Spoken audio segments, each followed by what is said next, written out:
Di awal film, kita diperlihatkan seorang gadis cantik bernama Carla dan si janda bernama Lucia. Carla merasa gugup setelah dirinya habis uah-uahan, di mana Lucia mengingatkannya kalau Carla tidak akan gugup seperti ini jika pasangannya memakai pengaman. Mereka pun pergi ke Oyo dengan menggunakan sepeda motor dengan Lucia yang menyetir dan Carla yang dibonceng. Di tengah perjalanan di mana Carla yang ingin muntah meminta Lucia agar menepi sebentar. Di sana Carla terlihat terkejut dan ketakutan di mana dia tak sengaja melihat banyaknya jasad di sana.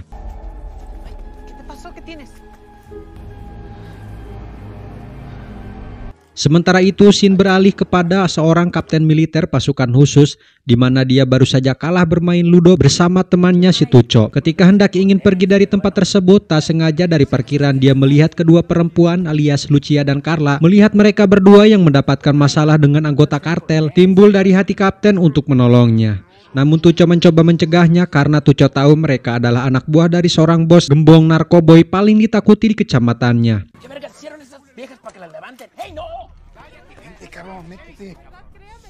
Tetapi si kapten tidak peduli karena gak ada salahnya kan menolong sesama. Tak merasa ragu salit pun, kapten langsung nimbrung untuk mencoba membantu mereka. Mereka tidak tahu kalau yang ada di hadapan mereka adalah seorang kapten pasukan khusus yang paling ditakuti. Sehingga mereka yang mencoba nyerenteng dengan mudahnya dia menembak mereka satu persatu, bahkan mampu mengunci si Roman dengan beberapa gerakan. Si Roman ini adalah adiknya si bos gembong narkoboy. Tidak lama kemudian berdatangannya para pasukan yang dipimpin oleh agen Marquez. Dia meminta kapten agar melepaskan si Roman dan agar meletakkan senjatanya. Tetapi si agen yang tidak tahu, kapten menjelaskan kepada mereka bahwa dia adalah kapten pertama angkatan bersenjata. Sontak si Roman pun terkejut mendengarnya. Dan setelah diperlihatkannya lencana si kapten, akhirnya si agen pun percaya. Kemudian si agen akhirnya memutuskan untuk menangkap anak buah si Roman, di mana Carla dan Lucia memberitahu kapten bahwa mereka menemukan banyaknya kuburan massal dekat saluran irigasi beberapa kilometer dari tempat mereka saat ini.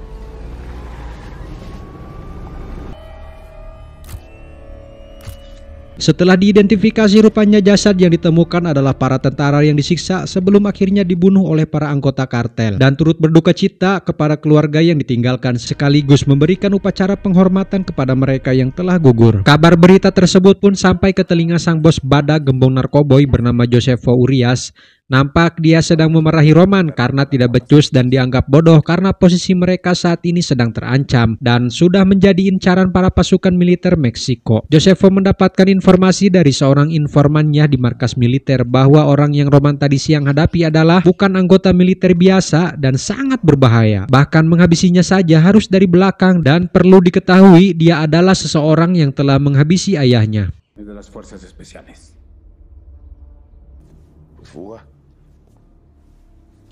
Di saat yang sama terlihat si bapak kolonel tengah melakukan pertemuan dengan Menhan, ini tengkoraknya. Kolonel mengatakan bahwa dia bertekad akan menangkap Joseph Urias. Tak lama kemudian muncul Kapten Guerrero, di mana dia cukup tersanjung dengan pujian dan undangan traktiran makan di warteg oleh si Menhan. Kolonel memberikan cuti 3 hari kepada Kapten Guerrero, di mana Kapten akan memanfaatkannya cuti tersebut untuk merayakan ulang tahun juniornya. Pues cuente con todo mi apoyo, capitán. Y cuando paso por usted mañana. Le agradezco mucho, pero... Capitán. Di sisi lain terjadi penculikan pada Carla dan Lucia yang dilakukan oleh pasukan kartel. Di markas militer sendiri tengah menjalankan operasi untuk menangkap seseorang yang bernama El Mariano. Dia adalah tersangka utama dalam pembantaian. Dia juga adalah saksi yang dilindungi sekaligus titik lemah kelompok Josefo Urias dan memiliki informasi yang berharga. Dengan menangkap El Mariano adalah kesempatan bagus buat mereka untuk mengetahui lebih jauh tentang kelompok Josefo dengan mengirimkan mata-mata ke lokasi El Mariano sehingga memudahkan mereka untuk menggerebek tempat tersebut.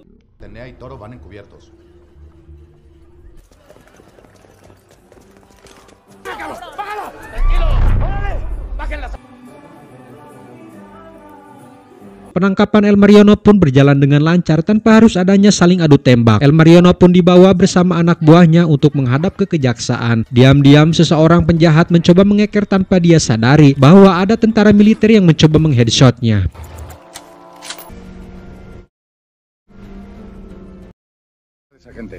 Buenas tardes, capitán.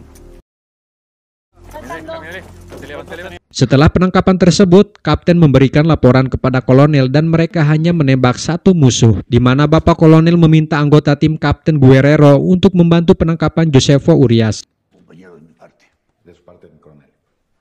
Sementara itu di tempat lain Roman tengah merekam pertemuan si Menhan dengan Josefo. Dia mengkhianati Kapten Guerrero dengan menjual informasi yang telah menyadap HP-nya si Kapten untuk dijual kepada Josefo. Untuk apa lagi coba kalau bukan money, masalah duit lah, pokoknya nama duit be. Sehingga setelah mengetahui El Mariono ditangkap, dia mengingatkan si Roman jangan sok jago dan memintanya menghabisi si Kapten dari belakang dan balaskan dendam kematian ayah mereka.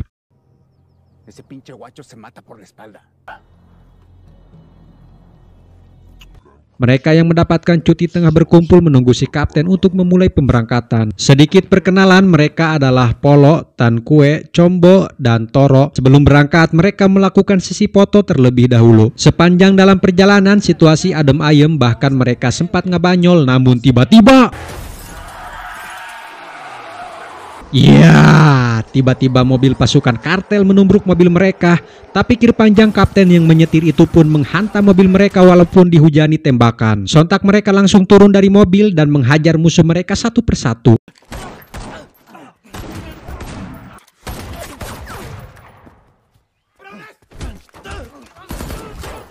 Setelah dihabisi, kemudian mereka mengambil semua senjata mereka beserta perlengkapan rompi anti peluru untuk mengantisipasi adanya kemunculan para penjahat. Tak lama kemudian datang Roman dan anak buahnya yang langsung menembaki mereka, di mana terjadi adu saling tembak-menembak yang membuat kelima anggota militer itu kewalahan.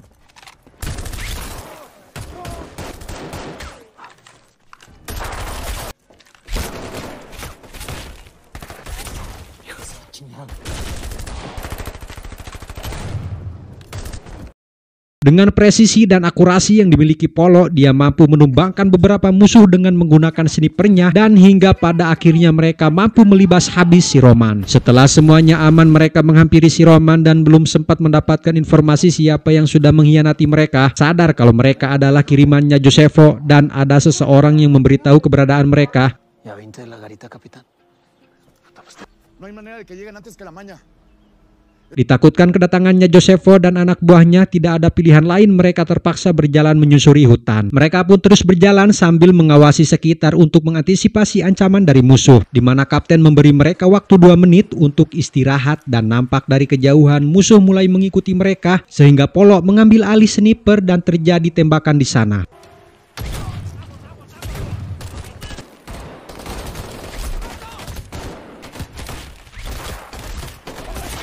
Karena posisi yang tidak memungkinkan, kemudian mereka mencari posisi yang high ground, dimulai dengan si Kapten yang memberikan instruksi dengan 3 orang bersembunyi di gua, sementara Kapten dan Polo akan mengawasi mereka dari balik pohon. Polo yang sempat terkena tembakan namun beruntung dia tidak apa-apa, sempat mencoba mengeker balik tetapi dia kehilangan musuhnya. Dengan strategi yang diberikan si Kapten, mereka mampu menghabisi mereka, hanya sisa 1 orang yang kabur dan Kapten dan anggotanya masih selamat meski dari anggotanya ada yang mendapatkan luka tembakan.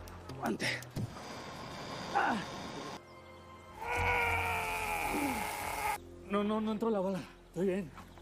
La bala. Kapten pun heran dengan para musuh yang terus mengetahui posisi mereka dan rupanya sinyal dari handphone mereka lah yang membuat mereka tahu keberadaannya. Sementara itu Josefo dan pasukannya masih berkeliaran dan melihat jasad anak buahnya yang sudah tewas. Ketar-ketirlah dia meskipun sudah banyak pasukan yang dia kerahkan untuk menghabisi Kapten Guerrero dan anggotanya, tetapi nampaknya sekarang dia harus tahu seberbahayanya Kapten Guerrero bagi dia, terutama para pasukannya.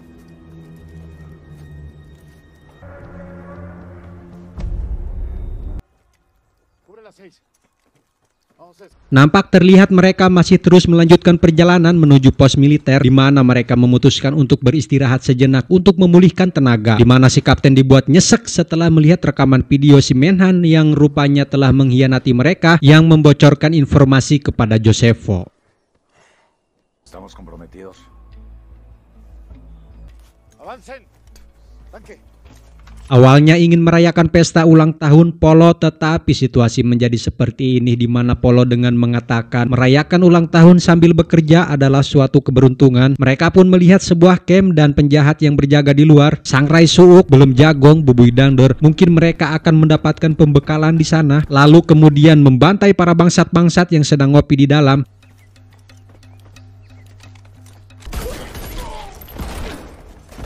Ketika mereka mengecek ke suatu ruangan, di sana ada Carla dan Lucia yang disandra di dalam. Dan mungkin mereka baru saja disiksa dan diperkaos ataupun yang lainnya. Terlihat dari wajah mereka yang begitu ketakutan dan sangat sedih apa yang sudah menimpa mereka.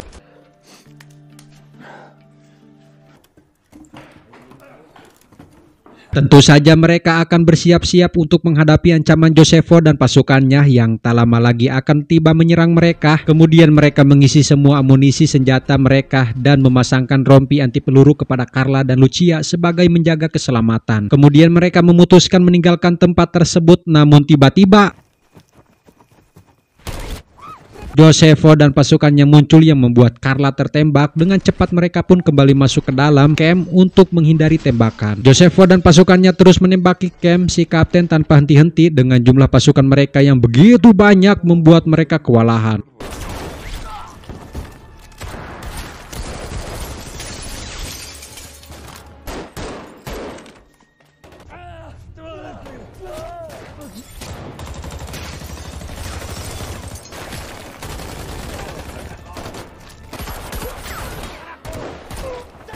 Di mana Polo mengatakan kepada Toro, kita harus yakin, percaya pada kemampuan kita, tekad dan doa. Polo mendapatkan luka serius hingga harus dibantu oleh Combo. Di tengah ketegangan itu mereka saling menghibur diri mereka masing-masing dan si kapten menguatkan percaya diri mereka bahwa tidak ada yang akan tertinggal. Masuk bersama, maka keluar pun harus bersama. Dan alangkah terkejutnya mereka ketika Josefo mempersiapkan senjata M2 untuk menghantam mereka yang karena untuk berlindung mereka mempersiapkan sopa dan...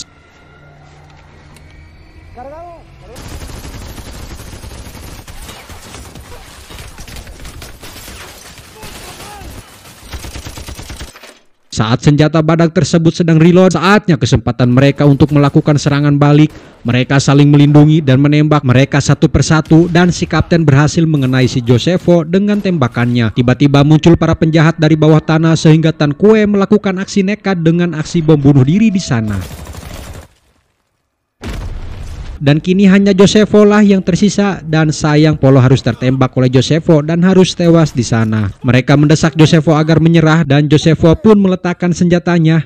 Karena tidak ingin menghabisi Josefo dengan cara ditembak, jiwa adrenalin si kapten keluar dengan mengajaknya sparring dengan ala-ala gaya bertarung Donnie. Kapten menghajarnya yang karena Josefo yang tidak sportif mengeluarkan senjata sajam, tapi dia harus kalah juga di sana.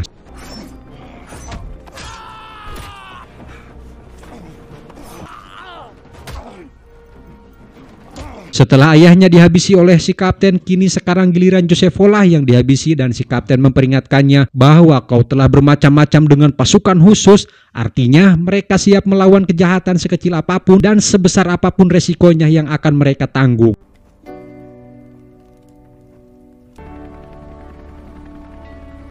Setelah dengan semua yang mereka lalui, akhirnya helikopter jemputan pun datang untuk menjemput mereka dan akan mendapatkan perawatan ketika tiba di markas nanti. Dan memang mereka harus kehilangan kedua rekan mereka yang telah gugur. Jadi tugas militer itu berat, mereka harus dihadapkan pada situasi yang berbahaya. Berjuang melawan musuh sangatlah tidak mudah, apalagi suara tembakan bom yang membuat jiwa bergetar. Tidak hanya soal kemampuan, tetapi cara berpikir dengan cepat dalam mengambil suatu resiko itu sangat penting. Dituntut dengan latihan yang keras serta disiplin dan tekad yang kuat hingga yakin bahwa kita bisa mengalahkan kejahatan. Ingat, kejahatan akan terus menang jika orang baik tidak melakukan apa-apa. Dan film pun tamat.